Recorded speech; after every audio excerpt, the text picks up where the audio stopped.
2025-26-এর পূর্ণাঙ্গ বাজেট পেশ করা হয়েছে ইতিমধ্যে এবং সেই বাজেট নিয়েই সমালোচনা শুরু হয়েছে। সে বাজেট নিয়ে ইতিমধ্যে অভিষেক ব্যানার্জি তিনি নিজেই বলছেন যে বাজেটকে বাংলাকে সম্পূর্ণভাবে বঞ্চিত করা হয়েছে। আপনি কি বলবেন এই বিষয় নিয়ে?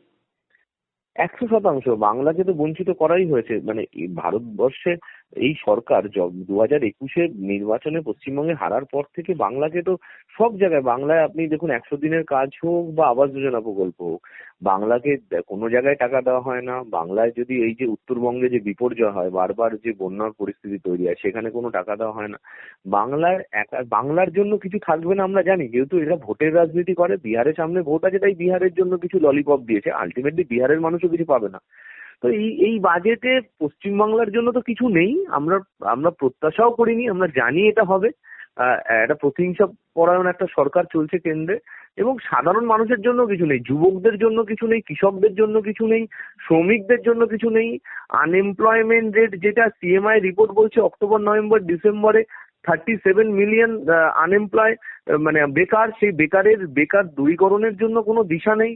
এই বাজেটে আপনি যদি দেখেন, এই বাজেটে সাধারণ মানুষের জন্য কিচ্ছু নেই। আজকে আপনি সোশ্যাল সার্ভিসে 16% কাট করা হয়েছে বাজেটে। ওয়েলফেয়ার SC/ST সেখানে 3% কাট করা হয়েছে। ইভেন ফুড সাবসিডি 1% মাইনাস করা হয়েছে। এই মানে কাদের জন্য এই বাজেট? আপনি বলতে পারেন যে ট্যাক্সের ক্ষেত্রে 12 লাখ টাকা স্ল্যাবটাকে বাড়িয়ে দেওয়া হয়েছে। এই ট্যাক্স দেয় ভারতবর্ষে 8 কোটি মানুষ। আমি যদি 8 কোটি মানুষের কথাও ভাবি, বাদ বাকি মানুষের জন্য কি? কিন্তু তাদেরও কি হবে যে 12 লাখ টাকা নয় করা হয়েছে, ঊর্ধ্বসীমা বাড়িয়ে দেওয়া হয়েছে, কিন্তু সেই 12 লাখের যে যতটুক টাকা বাঁচাবে ট্যাক্স, সেই টাকা তো আমাদের যে মুদ্রাস্ফীতি যেই হারে প্রত্যেক বছর ভারতবর্ষে বাড়ছে, সেই টাকাটা তো বাঁচিয়ে তার চেয়ে বেশি টাকা খরচা হয়ে যাবে যাদের বাঁচাবে। আলটিমেটলি কোনো দিশাহীন একটা বাজেট, যার জন্য আনএমপ্লয়মেন্টের কিভাবে কি হবে সেগুলোতে কিছু নেই, যুবক কৃষকদের জন্য কিছু নেই, মহিলাদের জন্য এই বাজেটে কিছু নেই। অদ্ভুত ভাবে, এবং সমস্ত ক্ষেত্রে আরেকটা মানে আমি জানি না, আমরা তো আশঙ্কা করছি যে এটা কোনো কনস্পিরেসি কিনা। ফরেন ডিরেক্ট ইনভেস্টমেন্ট আজকে ইন্স্যুরেন্সে 100% করে দেওয়া হলো। এতে যারা ভারতবর্ষের যে আমি সরকারি ক্ষেত্রে বাদও দিয়ে দিলাম, বেসরকারি যেই সংস্থাগুলো আছে ভারতবর্ষে, তারাও যে তাদের পরিস্থিতিটা কি হবে, এবং সাধারণ মানুষের ইন্স্যুরেন্সের ক্ষেত্রে কি হবে। 18% জিএসটি আপনি নিচ্ছেন ইন্স্যুরেন্সের ক্ষেত্রে, জিএসটি ইন্স্যুরেন্সে 18%। আপনি এইখানে সাধারণ মানুষের জন্য এই বাজেটে আপনি কি পেলেন? সাধারণ মানুষ কিচ্ছু পায়নি। এই সরকার একদম সাধারণ মানুষের কথা ভাবেও না। সাধারণ মানুষের জন্য কিছু নেই। মূল্যবৃদ্ধির রোকার দিশা নেই। আনএমপ্লয়মেন্টের মানে কিভাবে আনএমপ্লয়মেন্টকে কমানো যাবে তার দিশাও নেই বাজেটে। কিন্তু দাদা দেখা যাচ্ছে যে এই বাজেট পেশ করার সময় বারংবার যেটা নির্মলা সীতারামন বলেছেন যে এই বাজেটটি মধ্যবিত্তের জন্য, এবং যেই কথাটি আপনি একটু আগে বললেন যে কৃষক এবং মহিলাদের জন্য কিছু নেই, কিন্তু বারংবার কিন্তু এই কথাটাই বলা হয়েছে যে কৃষক এবং মহিলাদের উন্নতির জন্য এই বাজেট। মধ্যবিত্ত আপনি 12 লাখ টাকা কর ছাড়, 12 লাখ টাকা অব্দি আয়ের কর ছাড়।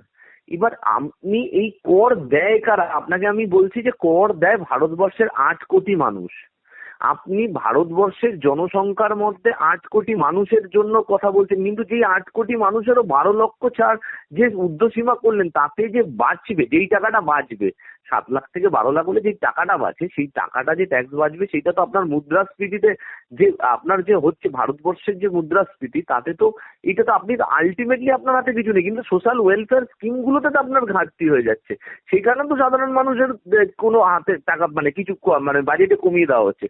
সোশ্যাল ওয়েলফেয়ার স্কিমে যদি আপনার বাজেটে 16% কমায়, মুদ্রাস্ফীতিতে ভারতবর্ষে আপনি জানেন যে এই মুহূর্তে আমাদের মানে ইউথ আনএমপ্লয়মেন্ট রেট ইজ 46%। 46% যুবক ভারতবর্ষে বেকার, তার মধ্যে শিক্ষিত বেকারের সংখ্যা প্রায় 30%।